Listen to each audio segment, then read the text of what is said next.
Qué lindo es el Señor. Ahí sentaditos, hermanos. Efesios capítulo 1. Miren, obviamente es evangelismo, pero siempre me gusta profundizar con algunos puntos y temas. Efesios 1, 3 al 14, hermanos. En esta escritura, Pablo está introduciendo a la iglesia de Éfeso la carta de exhortación, carta de ánimo, carta de instrucción, de enseñanza a la iglesia de Éfeso. Y en la introducción hace algo bien interesante, hermanos. Pablo enumera varias de las bendiciones que el pueblo de Dios tiene por la fe en Cristo Jesús. Y yo quisiera enumerar con ustedes esas 10 bendiciones que están ahí, hermanos, en estos versículos de introducción de la carta. Vaya conmigo a Efesios capítulo 1, versículo 3 en adelante. ¿Lo tienen, santos? La palabra de Dios nos dice: bendito sea el Dios y Padre de nuestro Señor Jesucristo, que nos bendijo con toda bendición espiritual en los lugares celestiales en Cristo. Ahora, aquí está el punto de partida. Nos bendijo con toda bendición espiritual en los lugares celestiales. ¿En quién, hermano? En Cristo. Bien importante esos puntos ahí, 4. Y entonces comienza la enumeración. Según nos escogió en Él antes de la fundación del mundo, para que fuésemos santos y sin mancha delante de Él, en amor, habiéndonos predestinado para ser adoptados hijos suyos por medio de Jesucristo, según el puro afecto de su voluntad. Versículo 6. Para alabanza de la gloria de su gracia, con la cual nos hizo aceptos en el amado. O sea, aquí es en Cristo, hermanos. 7. Y en quien tenemos redención por su sangre, el perdón de pecados según las riquezas de su gracia, que hizo sobreabundar para con nosotros en toda sabiduría e inteligencia, dándonos a conocer el misterio de su voluntad, según su beneplácito, el cual se había propuesto en sí mismo, de reunir todas las cosas, ¿en quién, hermanos? En Cristo, en la dispensación del cumplimiento de los tiempos, así las que están en los cielos como las que están en la tierra. En Él asimismo tuvimos herencia, habiendo sido predestinados conforme al propósito del que hace todas las cosas, según el designio de su voluntad. Versículo 12. A fin de que seamos para alabanza de su gloria, nosotros los que primeramente esperábamos, ¿en quién? En Cristo. En Él también vosotros, habiendo oído la palabra de verdad, el evangelio de vuestra salvación, y habiendo creído en Él, fuisteis sellados con el Espíritu Santo de la promesa, que es las arras de nuestra herencia, hasta la redención de la posesión adquirida para alabanza de su gloria. Miren, hermanos, vamos a deshebrar un poquito estos versículos del 3 al 14. 10 bendiciones espirituales que Pablo enumera para el pueblo, hermanos. Y vamos a verlas. Y la necesidad de observarlas y de verlas, hermanos, y de resaltarlas del texto hacia nosotros, es para que no se nos olvide qué tan privilegiados somos usted y yo, hermano.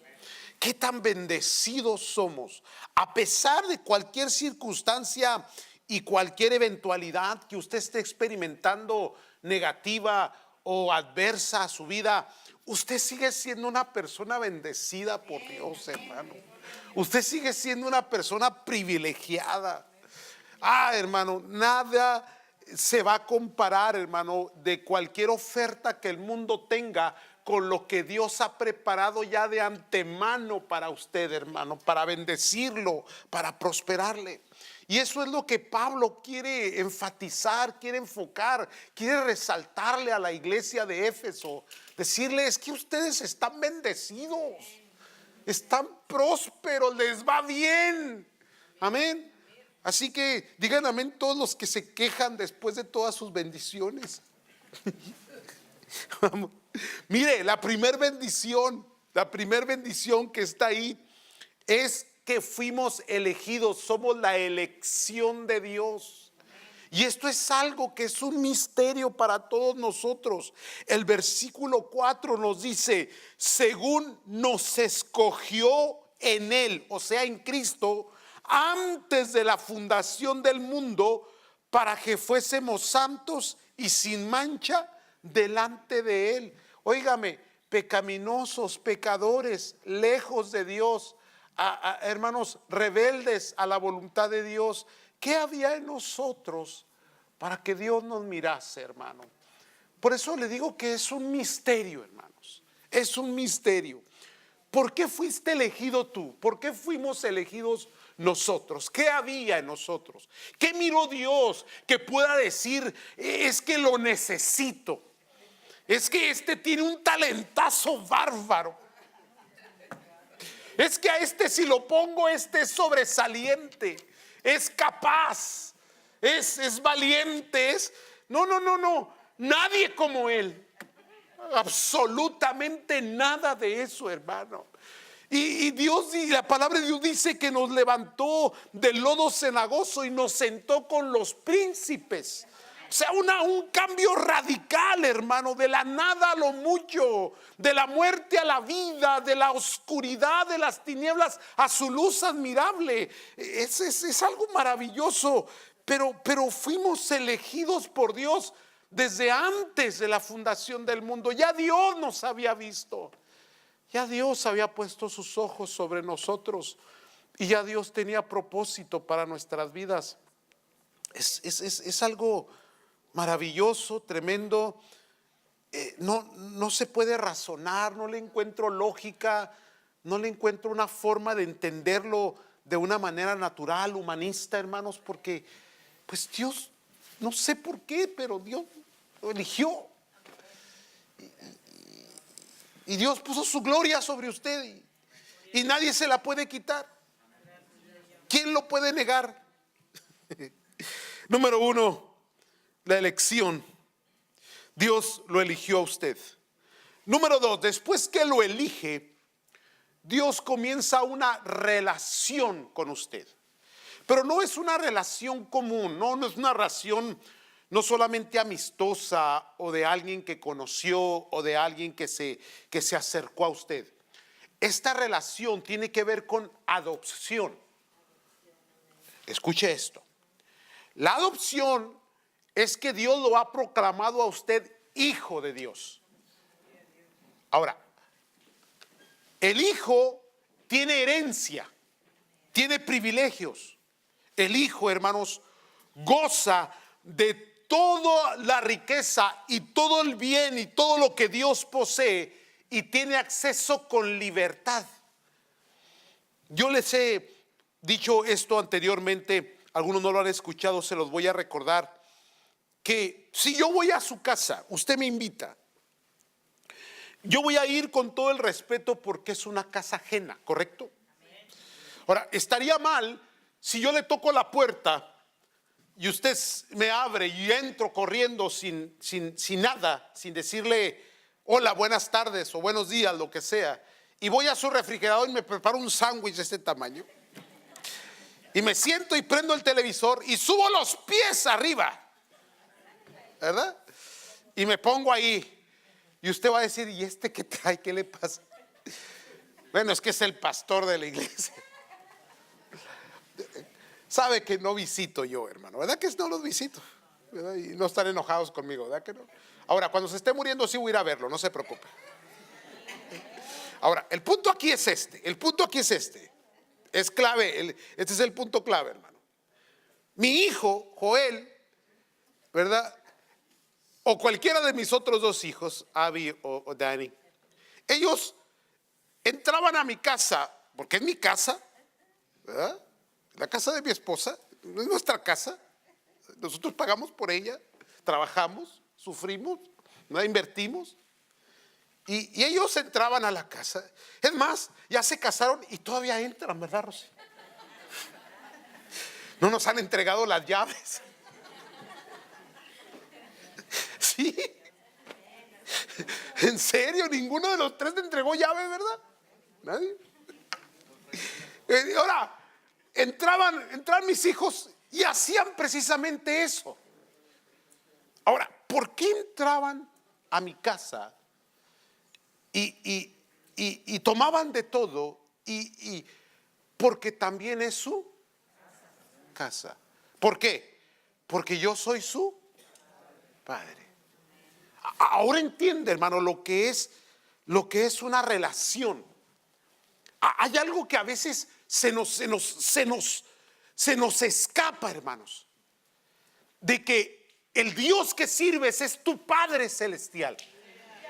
Y que Dios ha dado tanta gracia para ti, te eligió. Y después de elegirte ha establecido una relación, pero una relación padre-hijo donde hay esa confianza. Donde tú puedes acercarte a Él confiadamente, dice la Escritura. Y tener el acceso a todo lo que el Padre tiene. Y nada te lo va a negar, porque es tu Padre celestial. Como usted no le niega nada a sus hijos. Y cuando se los niega es por disciplina, ¿correcto? Es porque los ama, porque sabe que si se los entrega o le da todo lo que piden, les puede hacer daño. Así igual Dios. Pero siempre los va a abrazar, siempre los va a besar, siempre va a ayudarlos en lo que más usted pueda, porque nunca dejarán de ser sus hijos. ¿Correcto, hermanos? Así en igual manera es el privilegio que usted y yo tenemos cuando Dios establece una relación. Leamos el versículo 5, que dice: en amor, habiéndonos predestinados para ser adoptados hijos suyos por medio de Jesucristo, según el puro afecto de su voluntad. Lo que Él quiso hacer, porque Él nos amó, nos tomó, nos adoptó, nos hizo hijos y nos dio todos los privilegios que tenemos como hijos, hermanos. Eso no se le olvide, hermano, que eres elegido y que eres hijo. Eres elegido y eres hijo. Número 3. Ahora,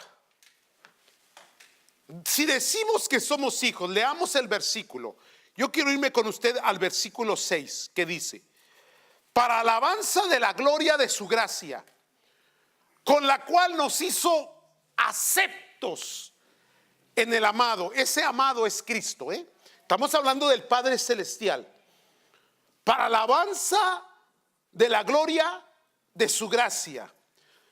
Nos hizo, primeramente, nos eligió, luego se relacionó. Una relación con padre a hijos, y luego viene la aceptación. Ahora, ¿por qué aparece esta palabra aceptos? Porque el versículo mismo del 6 dice: para alabanza de la gloria de su gracia. ¿Qué es gracia? El don inmerecido. Volvemos al misterio. ¿Por qué te eligió? ¿Cualidades no tenías? ¿O sí? Algunos se adjudican, ¿verdad? Y se exaltan diciendo: es que yo era esto, yo era aquí. Delante de Dios no tiene ningún valor. Simple y sencillamente Dios te amó por gracia, por la gracia redentora. Ahora bien, esa gracia sigue operando en nosotros, sigue funcionando, aceptándonos aún con nuestras faltas, fallas, errores, descontentos, inconstancias y cuánta situación se nos presenta en la vida. Ahora, esto es importante porque esta palabra de aceptación, hermanos, tiene mucho que ver con cómo nos sentimos. ¿Cómo nos sentimos? Muchas veces la frustración, el fracaso, el error, el desvío, el haber hecho algo que a Dios no agrada, creemos que Dios viene contra nosotros. Mire, se lo voy a poner bien sencillo. La falta, la falla, el pecado, el error siempre trae una consecuencia. Dios no necesita una vara. Dios no necesita, hermanos, estar continuamente apuntándonos o golpeando o reprochándonos algo, en ninguna manera. Déjele explico por qué. Porque ya el error, la falta, el pecado ya trae en sí mismo una consecuencia. Entonces, lo maravilloso de Dios es que Dios te sigue aceptando, aún en la inconstancia. Dice, nosotros somos infieles, Él permanece fiel, dice la Escritura. Entonces esa aceptación es por siempre, es continua. Siempre serás hijo. Aún en tu rebeldía serás hijo. ¿Sí? Ahora que estaba en Costa Rica me hicieron otra vez la pregunta del millón que siempre me hacen en todos lados. Bueno, pastor, ¿se pierde o no se pierde la salvación? Todo el mundo está con eso. No sé por qué. Hermanos, siempre he respondido, hermanos, de esta manera. Lo voy a volver a responder hoy. No se pierde, santos. Se abandona. La dejaste tirada en el camino. Dios nunca te la quitó. Dios nunca te la arrebató. Eres acepto delante de Dios. Ahora que tú no lo aceptes a Él, ya es otro rollo, pues. ¿Sí?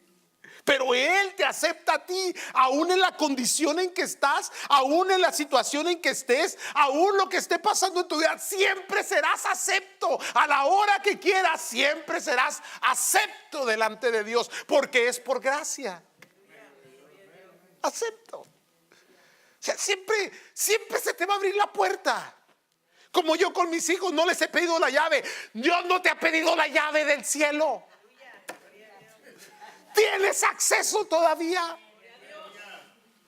Pero es que usted no sabe, pastor, que regué la sopa. No importa. Tienes acceso en el nombre de Cristo Jesús, porque eres acepto.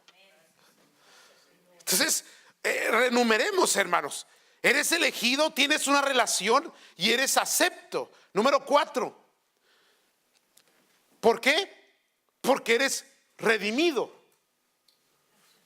Leamos el versículo. En quien tenemos, versículo 7 estoy leyendo, redención por su sangre. El sacrificio de Cristo es lo más poderoso que nosotros poseemos, hermanos, porque es el amor mismo de Dios expresado a la humanidad. Entonces, su sangre derramada en la cruz del Calvario limpió todos nuestros pecados, nos limpió de todas nuestras maldades. Y esa redención, hermanos, se entiende de otra palabra, redimir. ¿Qué significa redimir? Comprar, adquirir por precio de. Entonces, nosotros, hermanos, estábamos vendidos, esclavizados al pecado, a las tinieblas. Éramos por naturaleza hijos de ira. Pertenecíamos al mal.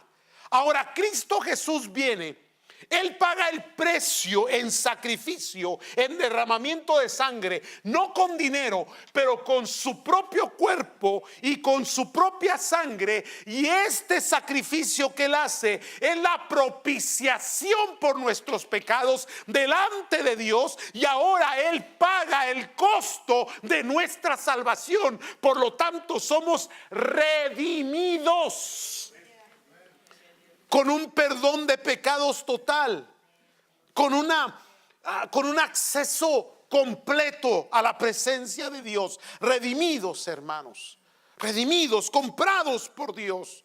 Para que en el mismo versículo leamos ahí mismo el versículo 7, quien tenemos redención por su sangre, el perdón de pecados, según las riquezas de ¿qué?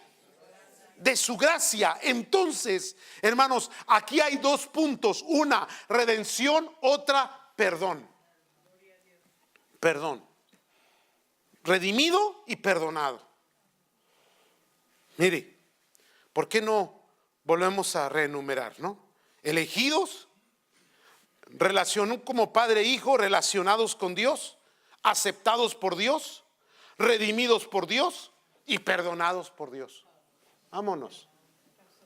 ¿Hasta dónde llegan tus bendiciones, hermano? ¿Cómo no hemos de servirle? ¿Cómo no hemos de amarle? ¿Cómo no hemos de buscarle? ¿Cómo no hemos de venir a la casa de Dios con, hermano, con alabanza, con ofrenda de gratitud, de gracias, de gloria a su nombre, hermano? aquellos que entienden esos privilegios, aquellos que han podido discernir, entender, comprender esa gracia maravillosa sobre su vida, son aquellos que aman, son aquellos que se entregan, son aquellos que trabajan, son aquellos que se envuelven, que participan, son aquellos que agradecen, porque al que mucho se le perdona, mucho que agradece. Agradece. Son redimidos, son perdonados. Llevamos 5 y nos faltan otros 5 ya para dejarlos ir. Y es que no termina ahí, hermano. Mire, cuando estás leyendo nomás la introducción que Pablo le está dando a la iglesia de Éfeso, y ya en estos versículos hasta el 6 ya les ha dado 5 bendiciones, hermano. Ahora mire lo que dice. Vaya conmigo al 8. Que hizo sobreabundar para con nosotros en toda sabiduría e inteligencia. ¿Cuál es la sexta bendición? Abundancia. Abundancia. Ahora, ¿abundancia de qué? Mire, regularmente la interpretación es incorrecta cuando hablamos de abundancia. Siempre la abundancia la asimilan con las cuestiones materiales. Usted no quiere abundancia de ese tipo. Usted quiere sabiduría e inteligencia, porque eso es lo que produce la riqueza. Sí, una buena administración, una visión, una proyección de trabajo, una visión empresarial. Todo eso viene de una sabiduría que Dios puede proveer y puede dar. No una astucia humanista, no una astucia maliciosa, sino una verdadera bendición del cielo. Entonces, cuando habla de abundancia aquí, está hablando de abundancia en sabiduría e inteligencia. Ahora, aquí viene, los que vivíamos sin Cristo, dígame si no éramos torpes. Torpes, necios, incautos. Ahora, nosotros hablamos mucho del cambio, de la transformación. El cambio, hermanos, es tanto exterior como interior. Lo que Dios quita en nosotros es toda necedad, toda imprudencia, toda malicia. Y Dios nos da un espíritu de sabiduría y de inteligencia. Por ello es que de ahí en adelante, todo lo que tú te programas en hacer, en decisiones y en proyección, todo es conforme al conocimiento de Dios. Entonces, aquel que es sabio e inteligente en su caminar, no tropieza. Y si tropieza, es porque retomó la necedad. ¿Vale? Enójense, no le hace. Pero es una bendición de Dios, es una abundancia. Ahora, la cuestión de la abundancia tiene que ver con el tomar, el recibir. Dios da, pero es al igual que la salvación. Dios la entrega, la da, pero yo tengo que tomarla. La salvación está restringida, está sometida a la reacción humana. No hay salvación si no hay confesión de pecados. No hay salvación si no hay una fe en la persona. Si no hay una reacción, coacción con Dios. Porque Dios ofrece, pero volvemos al mismo punto: puedo tomar o rechazar. Y así es la sabiduría y la inteligencia. Dios te da conocimiento, Dios te da habilidades, Dios te provee, te pone en lugar de abundancia. Y es tu persona, tu pensamiento, tu intención la que tiene que tomar las bendiciones de Dios y aplicarlas a la vida para ver los resultados. Yo creo que un problema muy pentecostal, muy nuestro, ha sido precisamente eso, que hemos llegado a puntos en los cuales nosotros hemos cometido el error de espiritualizarlo todo para excusar nuestra irresponsabilidad. Al no tener nosotros la iniciativa, el crecimiento, el discipulado, la madurez, el desarrollo, el desenvolvimiento que demanda Dios en nosotros, el crecimiento de pasar de niños a jóvenes, de jóvenes a adultos, de adultos a ancianos espiritualmente. Es donde pasan los años y sigue siendo todavía, sigue siendo presa de las mismas torpezas de años atrás. Como si no hubieses aprendido. Ya los estoy regañando. Y vuelves a caer en las mismas situaciones, circunstancias, atrapado por los mismos pensamientos, desánimos. O sea, madure ya, pues. Porque Dios le ha provisto de abundancia ¿de qué? De sabiduría y de inteligencia. ¿Aló? Todavía el enemigo todavía sabe cómo hacerlo caer. ¿Ya? Lo hace enojar. Le manda a alguien para que le esté picándole aquí la costilla para que reaccione, sal. Hombre, ya madure, pues. Entonces, redención, perdón, abundancia. Vámonos rápido porque ya se me fue el tiempo. Mire, ya es hora.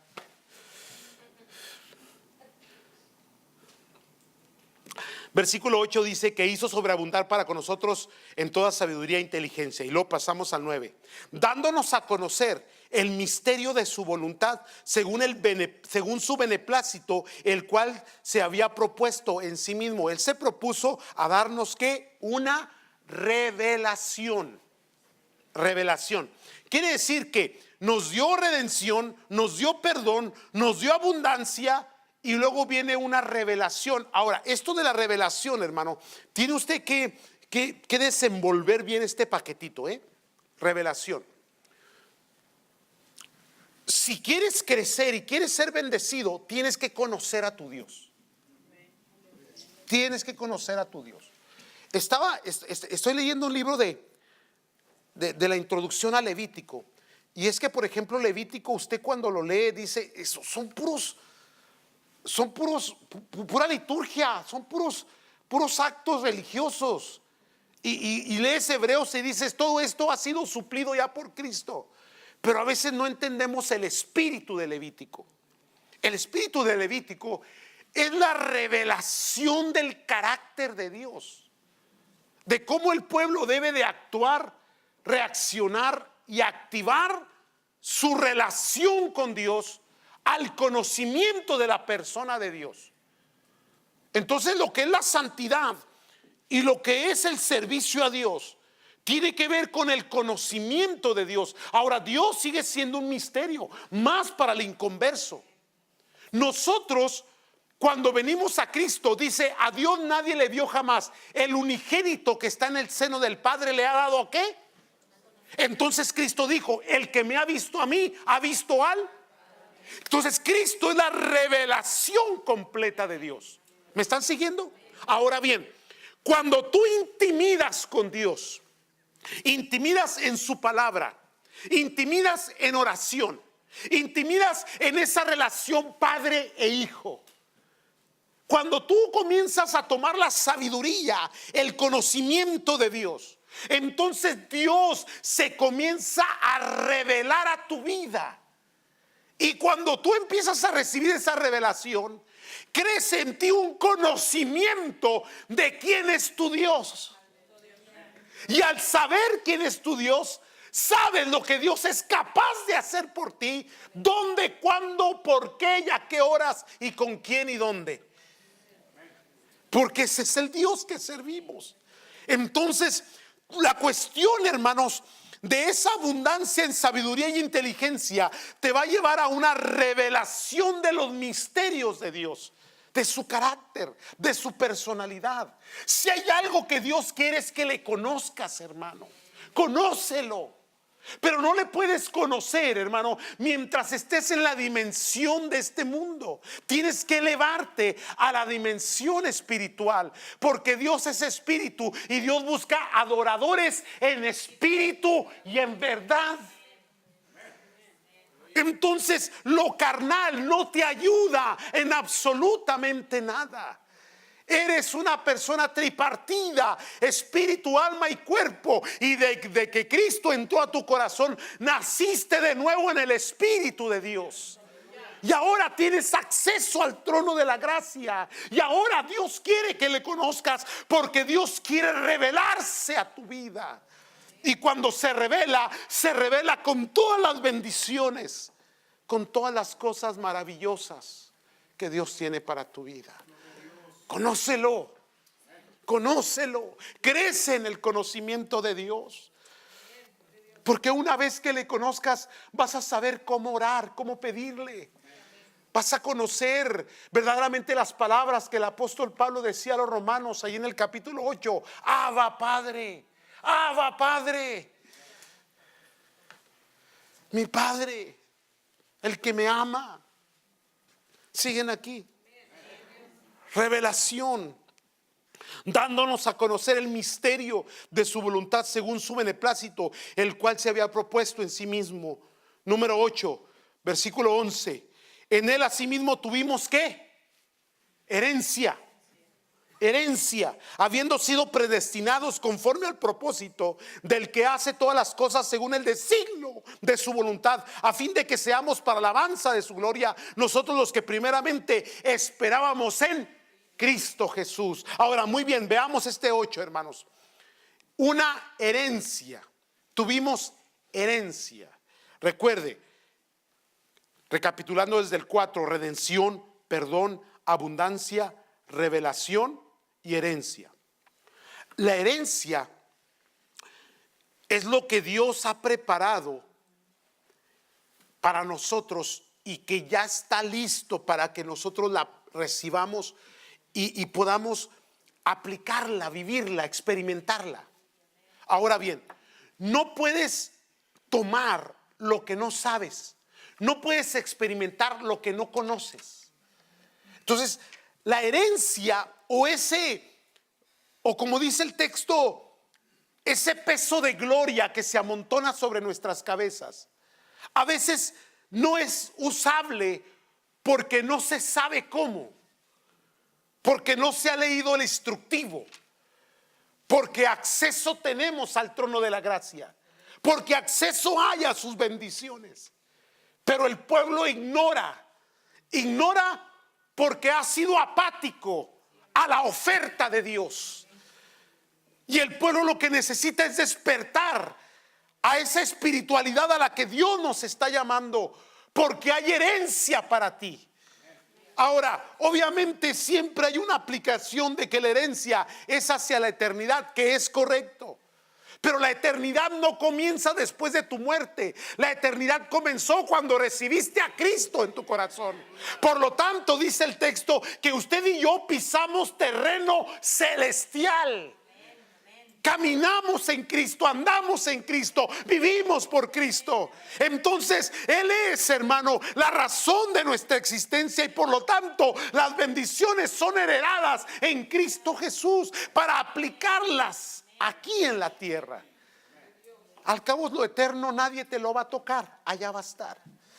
Me están siguiendo, santos. No olvide estas cosas, por favor. Conoce a tu Dios, toma la herencia, lo que Dios ha provisto para ti. Ahora, todo esto es imposible sin los últimos 2 puntos. Déjeme volver a retomar, ¿no? Dijimos elección, relación, aceptación, redención, perdón, abundancia, revelación y herencia. Son 8 hasta aquí. Pero estos se vuelven no prácticos se vuelven nulos sin los últimos dos, que son los más importantes. Déjele explico por qué.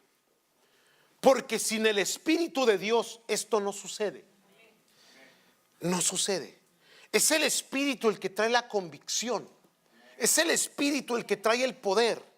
Entonces, leamos, hermanos, el 9, para darles el 9 y 10, leamos del versículo 13 y 14. El versículo 13 dice: en él también vosotros, habiendo oído la palabra de ¿qué? De verdad. La de verdad es la que es la bíblica.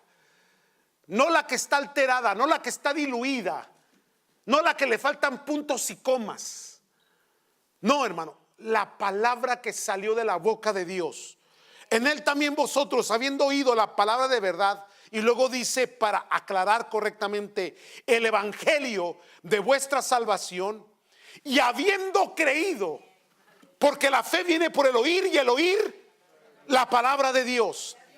Vino la palabra, la escuchaste, y eso germinó en ti una semilla de fe que floreció, y ahora le creíste a Dios, y cuando le creíste confesaste con tus labios, y Dios vino a tu vida y te cambió tu corazón y te hizo una persona nueva y te transformó a su imagen, a su semejanza. ¿Estamos entendiendo, hermanos? Muy bien. En él también, vuelvo a retomar la lectura, en él también vosotros, habiendo oído la palabra de verdad, el evangelio de vuestra salvación, y habiendo creído en él, fuisteis sellados con el espíritu de la promesa. Número 9, discúlpeme, el sello. Ahora, ¿por qué sello? Podemos hablar del bautismo en el Espíritu Santo, la llenura del Espíritu Santo, la presencia del Espíritu Santo, pero la Biblia habla del sello del Espíritu Santo. ¿Qué es un sello? Cuando usted compra algún producto, usted espera que el producto venga sellado por la compañía que lo respalda. Es la garantía de que no hay una contaminación, de que no ha sido alterado o diluido el producto. Si a usted le entregan una botella de agua, usted espera que cuando la abra se oiga un clic, y si es una soda, un pss. Y cuando no hace pss, es que ya está alterado el producto. Si no hace clic, ese es un sello. Ese es un sello. Ahora, Cristo nos selló con el Espíritu Santo. Y Cristo, cuando venga por su iglesia, Él espera escuchar el clic o el pss. Amén, amados. Porque has sido sellado con el Espíritu Santo, porque le perteneces a Dios. Eres de Dios y para Dios.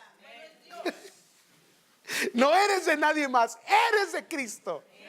Y fuiste sellado y nadie más puede tocar ese sello. Solo Dios. Solo Dios, hermano. Amén. Sí. Ahora, el sello es el Espíritu Santo. El Espíritu Santo tiene varias funciones, hermanos, en nosotros. En el momento que recibimos a Cristo y que han sido santificados por la sangre preciosa del Cordero derramada en la cruz del Calvario, en ese momento el Espíritu Santo viene a ser morada en nosotros. ¿Correcto? Ahora, otra función que tiene el Espíritu Santo es que nos va a llenar, nos va a sumerger, bautizar en un poder para que nosotros podamos perseverar. El Espíritu Santo nunca termina su obra en nosotros. Continúa en diferentes operaciones. ¿Para qué, hermano? Para que se cumplan las promesas de Dios con los que han sido sellados con Él. El Espíritu Santo. Ahora, esas funciones son diferentes. Llegar a tomar el trono de tu casa, que es tu corazón.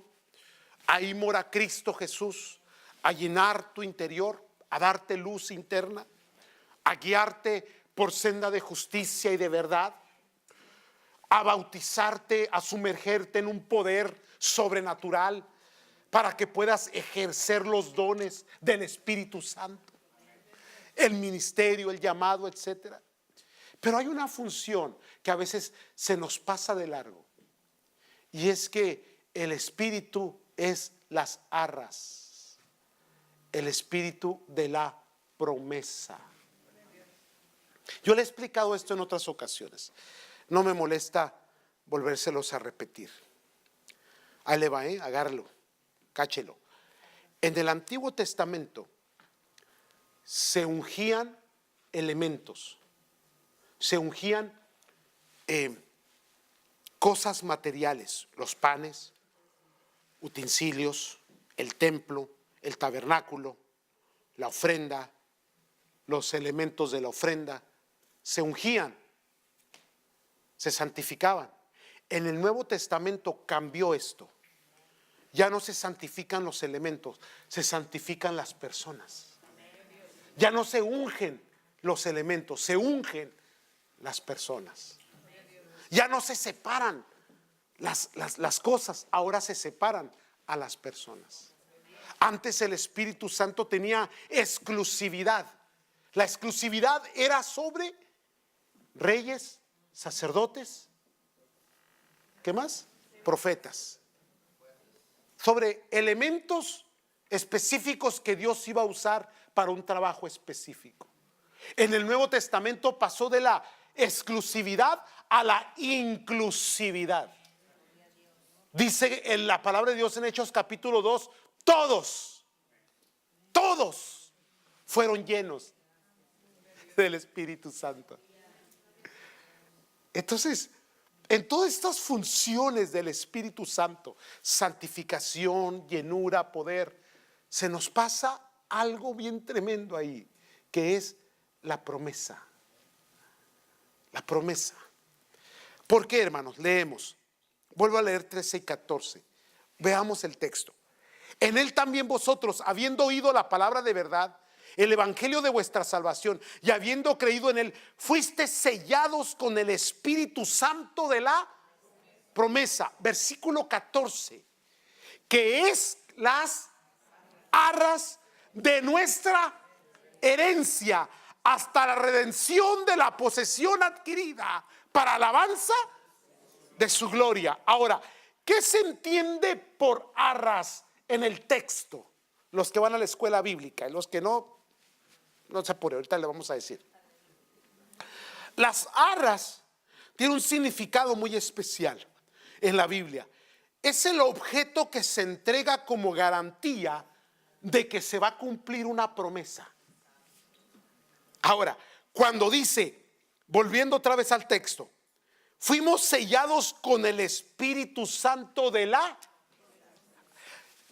Siempre encerrábamos la promesa en el Antiguo Testamento, cumplida bajo la gracia en el Nuevo Testamento en Hechos capítulo 2. ¿Correcto, hermanos? La promesa de Joel, porque fue la que la que Pedro citó.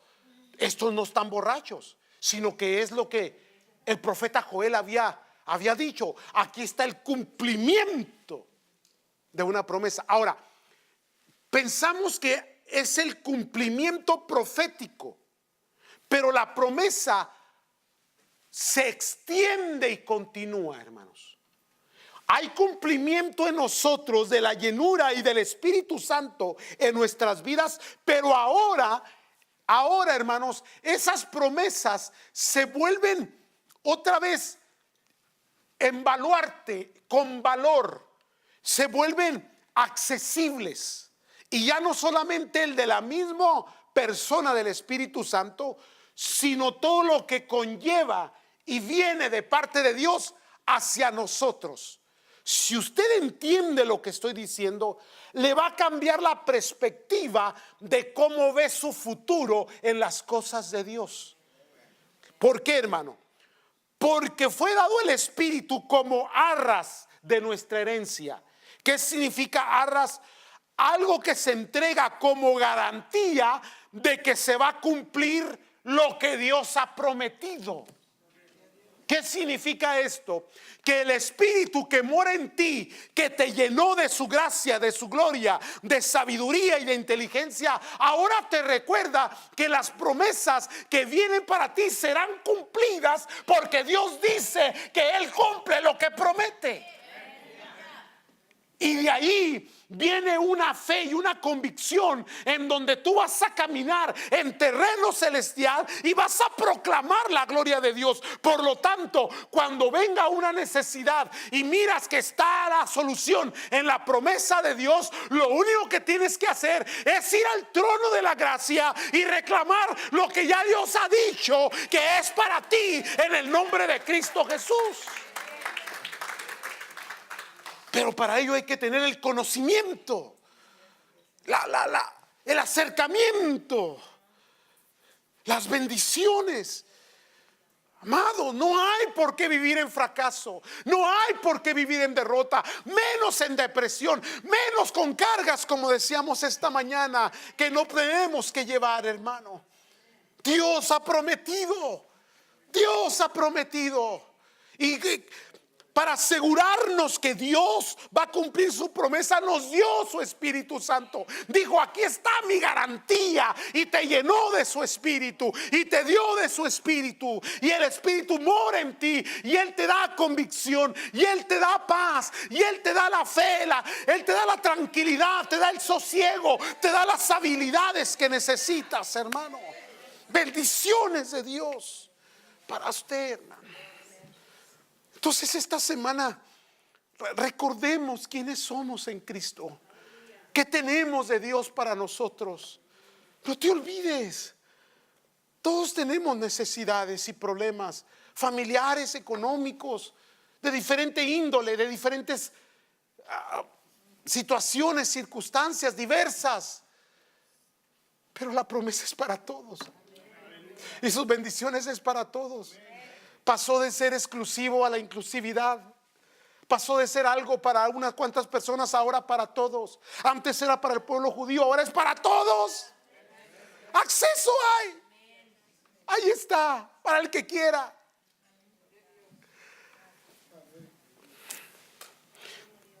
Ya quiero cerrar esto. Ya lo pagué. Señor Jesús se levanta el último día de la fiesta. Así dice el texto, ¿verdad? Sí lo ha leído. Si no lo ha leído no me va a entender, pero si ha leído la Biblia me va a entender.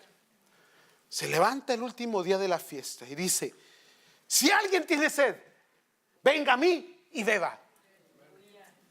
Y en otra ocasión le dije, y hoy se lo vuelvo a repetir porque yo soy muy repetitivo con algunas cosas: ¿a quién se le ocurre el último día de la fiesta? Se hubiera levantado el primer día.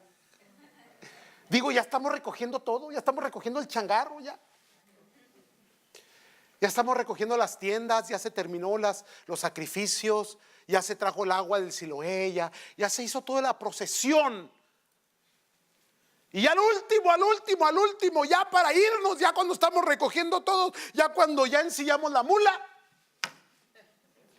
el Señor Jesús se levanta y alza la voz y dice: si alguno tiene sed, ¿por qué? Porque nada, ninguna creencia, ni ninguna práctica religiosa puede hacer lo que Cristo puede hacer, hermano. Si alguien se quedó con sed después de esto, aquí estoy, venga y beba del agua de vida. Las bendiciones de Dios, hermano. Entonces, hemos sido practicantes de un cristianismo sin haber bebido del agua de la vida, de esas promesas que Dios tiene. Tal vez porque no las entendimos, tal vez porque en esa práctica que hicimos nos habituamos tanto que lo único que hicimos fue cambiar de religión o cambiamos de chaqueta, como dicen por ahí. Pero no, hermanos, no. Cuando recibimos a Cristo, los cielos se abrieron sobre nosotros. El agua de vida comenzó a brotar de ese manantial, hermano, y comenzó a salpicar para vida eterna. Y ahora somos pueblo bendecido por Dios, hermano. Amén. ¿Sí? ¿Les cayó el 20? ¿Son de Dios? Ahí están muy serios, hermano. Pónganse de pie, vamos a orar.